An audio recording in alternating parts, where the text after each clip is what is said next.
The following video has been created without the use of AI. Please support your human content creators by liking the video and commenting something down below. Subscribing is optional. Now please, enjoy the show. The taste of his lips and the sweetness of his words had swept you up. Innocent like a child in an adult body, you did the things that he demanded of you, as painful, as gross as they were. Honestly, you never understood why. You just knew you felt good in his presence. Your mind always happily clouded, as your body slowly transformed into something that he could use. The lights in the club were blaring, changing colors faster than you could think. Bright, blinding, shining, loud, the music, while slow, was like someone using your eardrums as an instrument. Every movement you took a new shock for your nerves all at once. You were sat down on a red leather bench, VIP area, above the dance floor. Too blurred. It was all too blurry to make out. Too bright. Your heart was pumping quickly. Fun and revelry. Just swallow, were his words ringing in your ears as liquids began flowing down your throat like a river. Throat used to the sensation of being set on fire. The numbing of your brain. The music became louder. Silhouettes moving so fast you couldn't make out their faces as they blended together in a mass of black. Your boyfriend pushed a tray before you. Your dry, pulsating eyes rolled down 3 lines of what could be chalk. His face, his grin, was the only thing you could see for a moment. The powder stuck inside your nose like dry cement. As you leaned back, allowing the feelings to overtake you. The sensations, heart beating faster. You are laughing, your eyes rolling over. He had something on his tongue, it smiled back at you. Just swallow, he ordered.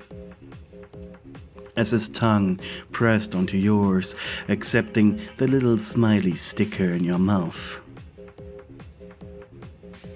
Suddenly, you felt cozy and yet so excited. Your bloodshot eyes vibrating with the music. Your breathing slowed. You weren't hallucinating though. The colors intensified still. In this moment you were nothing, just a view. Your hands, your feet, your arms, your legs, your hips, your chest. They all felt numb, blissfully numb, like you were flying.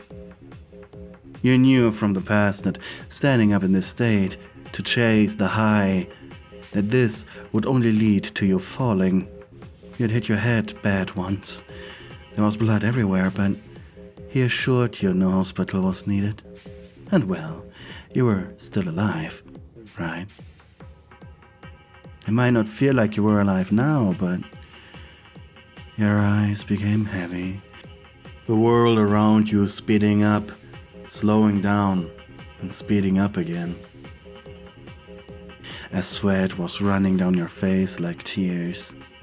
Your makeup covering your face in black streaks. Your heartbeat slowed. Someone grabbed your hand, but you couldn't feel them. Couldn't see them. Couldn't focus on the things around you. Your mouth felt foamy, like you were wearing a beard made of soap. You just kept staring. The music was becoming dull. Your head was thrown left to right. You could practically feel your brain move inside your skull, as that was the only thing not completely numbed. There was fast movement around you, shapes of what used to be people. You were alone. as your breathing stopped, the lights becoming less vibrant, the music quiet. Your eyes were so heavy now. Maybe you should take a nap. Your boyfriend would be mad if you fell asleep doing whatever he had planned for you. Your eyes half-lidded, body numbed by the things you injected, consumed. Your heart stopped beating. The silence in the room was deafening as you pouted, leaning against your chair with your arms crossed beneath your opulent chest. You are sitting in a circle with your support group in the Aspen Hotel. Around the time you talked about your physical transformation, Charlie had started tearing up, and now that you were done, she was full-blown sobbing. The self-help group sessions were always quite boring, having to listen to the crap of others and your own, and more or less, finally, it had been your turn. Your turn to talk about how you died. The faces in the room certainly showed mixed feelings. Angel Dust was nodding as if he was deeply impressed. Well, you knew why, of course. Husk, who had attended just to make the room look more lively, hasn't stopped drinking since you talked about your heartbeat slowing down. Clearly, he wanted to hide his own feelings. Alistair, who attended for the black comedy, was holding his laughter by biting his lower lip. But Charlie and Vaggie, they were different.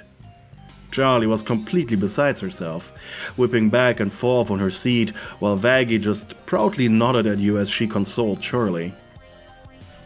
I don't get the big deal. I don't like him. You pointed at Angel Dust. He faked an angry reaction. Hey, I didn't use that colorful language. I just died. No big. Who cares? What makes you so special? Oh, it's called trauma, you slut. Enough! Shouted Vaggie. Anyways. She looked at Charlie. We appreciate that you took this serious, Peach. This is really helpful for your redemption. Right, Charlie? You looked away. If only they knew. Vaggie then kneeled down next to her girlfriend.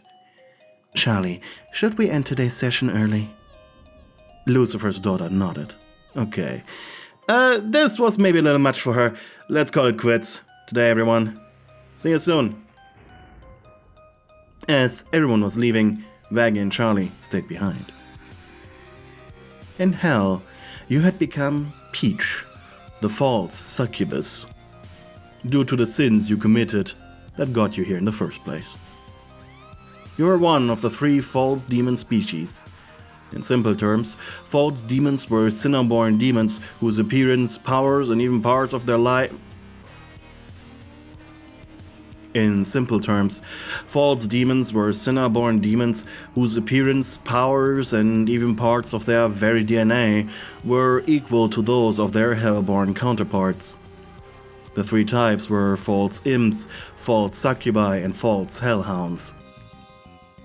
It was hard to identify them in a group, but all false demons had a unique weakness, which made it easy to find them out. Electroshocks. Yes, a strong enough electroshock could liquefy them into a black sludge, with tufts of hair, eyeballs, and teeth still sticking out of them. While not a permanent state of being, it was a convenient way of hellborn and sinners to pick them out of a broader population. Once found out, false demons usually were given a permanent tattoo in the form of a cross under their left eye to indicate their origin, by quite literally burning it into their very soul. After the meeting, you returned to your room. The day had been entertaining, to say the least. You didn't lie, of course, but you had written down how you died, worked on it, wanted to make it sound extra dramatic, wanted to make it as detailed and terrifying as possible. But why? If death was just something Cinnaborn accepted and also didn't really want to talk about, well, the answer would soon knock on your door. Snickering to yourself, you approached it, grasping the round knob. And there stood Angel Dust, towering over you as per usual. He was still impressed. "I can't believe you actually did it, Peach." He didn't wait for the invitation. He was a diva. He invited himself. Strutting inside, he threw himself on one of your chairs. Closing the door behind him, you crossed your arms, smirking as you leaned against it. "Can't believe you came up with a story that detailed." "What do you mean came up?" You furrowed your brows. "Wait. Not like you actually..." Your eyes met. "Huh. It was just a regular night. I just couldn't make it that time." Angel sighed. So that's what would have happened to me if I lived the way I do now, while alive, huh? Dark." You shrugged. "Except I didn't do movies." "As far as you know." You nodded. "Yeah, I suppose." "In actuality, your videos were quite popular on the web. Your ex still making money off of them. Them and the other girls he managed to manipulate into his schemes." "They are probably movies," he said dryly. "Yeah, probably." Awkwardly you stood there. "Anyways," said Angel, jumping up. "You won your wager." It felt more like a deal, to be honest, but I suppose that word has a terrible connotation down here. He nodded, chuckling. After the last group therapy session, he had dragged you aside. By the way things had been going, Charlie had been slowly and carefully approaching the topic of death with each and every member. With each meeting being about how one of the Hazbin Hotel denizens ended up in their situation in the first place. Obviously no one took it serious, but Angel had a funny idea. Born out of a mix of pity for Charlie, as well as a certain curiosity. How would the daughter of Hell react to a genuine confrontation with death? And not just I just had an overdose on the toilet, what the big deal? What if someone actually took a moment to think about it, went into detail? And so, he got you to do it, as you were obviously next. Also, judging by your reaction to him commenting on your death, he could tell that you were really annoyed that you died of an overdose just like he did. Perhaps that's just why you put a tiny bit more effort into it than expected. Either way, the therapy session didn't just end early, it ended in a hilarious display of emotions. Honestly, I'm kinda scared of you now. You shrugged. Why? I told you I'm innocently blunt. That's how I did the story. Also, that's how you got most of your scars when you were alive. Just very innocent. Hell made you grow up quick, made you harden. You were a different person entirely by now. Yeah, I mean, you held onto that soul of yours till now. No contract or anything. You're a model citizen, aren't you? You scoffed. It's all gambling, really. Well, that explains your get-up. You usually wore a somewhat skimpy roulette dress with a small dice-shaped top hat. I know when to hold them and when to fold them, Angel. That's all, really. You never won too much in gambling. In Hell especially, demons looked very carefully. Never seduced the wrong guy, not to offend a pimp, or get beaten up for the cash. And you didn't leech off of men who were stronger than you. After all, a collar might be sexy, but only when it's worn out of consent. It was a delicate dance that you were forced to learn around the time the tattoo was forced on your cheek. Well, as you put it, a deal's a deal. Sensually, Andrew began opening the buttons of his suit, using his lower arms while using his upper arms to make a dramatic and sexy pose. Just don't tell Val, he's gonna grind you to dust. You chuckled in response, while approaching him, placing a hand on his fluff. He flashed his teeth. Angel loved to play with boys and muscular men, but someone in his industry wasn't allowed to be picky, really. Though he did charge more for broads, as he put it. The thing was, Husker wasn't the type of person to positively respond to slutty flirting. Alistair wasn't your type, even if he was into you. Leaving only Angel as a little snack for you. A snack that admittedly had been eaten and spit out many times before, but you weren't picky anymore. You had reached a point where you no longer cared. You were a succubus after all. You had needs. Needs that needed filling. And you weren't going to try your luck with Nifty. And both of you were sort of hoping to learn something from the other here. You both didn't have any holdbacks when it came to foreplay. After all, this was a one-on-one session. Angel put his hands to good use. Turns out 4 arms are the perfect amount for undressing and fondling at the same time.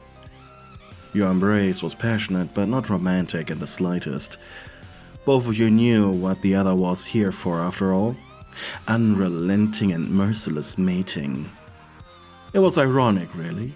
In life, you had been the submissive little thing, doing everything demanded of you, but in hell, once you pushed your tongue into Angel's mouth, and he realized that your assault on his mouth would be unrelenting, he accepted the role of the sub.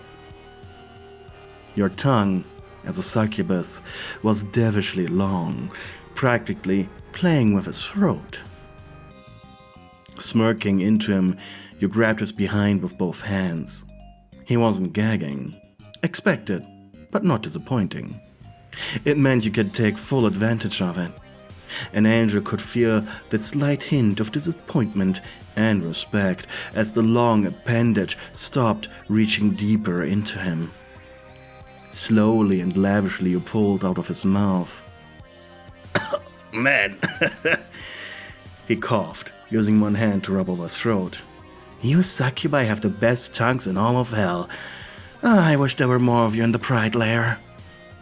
In response, you winked at him, letting go of his ass before digging through his chest puff. Having on touching me, Toots. There have been many... Oh! You managed to make skin contact, which surprised him. He always had it very densely packed, made being in drag quite easier. Jesus, Val would pay you so much money. He exhaled as he felt your fingers look for something. Until finally, harder, mommy! He groaned as you pinched him, finding his sensitive little numbs. On the first try, too. Huh. You really were on his level, weren't you? And sure, he didn't have any love for you, but he certainly respected you. Hey, thank you for watching the video until the very end. If you managed to get this far, leave a comment with the word pickles below as our little secret. But before I say goodbye, I'd like to shout out all of my lovely high-tier channel members, aka Darling Stewards, for keeping me and this channel alive. We have Jaws, Melofia, Nicole Hatcher, Maxicat, Alison Watkins, Bella Mare, Mystic Jade 111, Giovanna Moretti, Twilight Mia, Angry Boxman, Hella, Anonymous Weep, and Nicodemus D. And lastly, I'd like to mention all my other supporters for being awesome, and thank you. I'm eternally grateful for all of your donations. Thank you, and goodbye.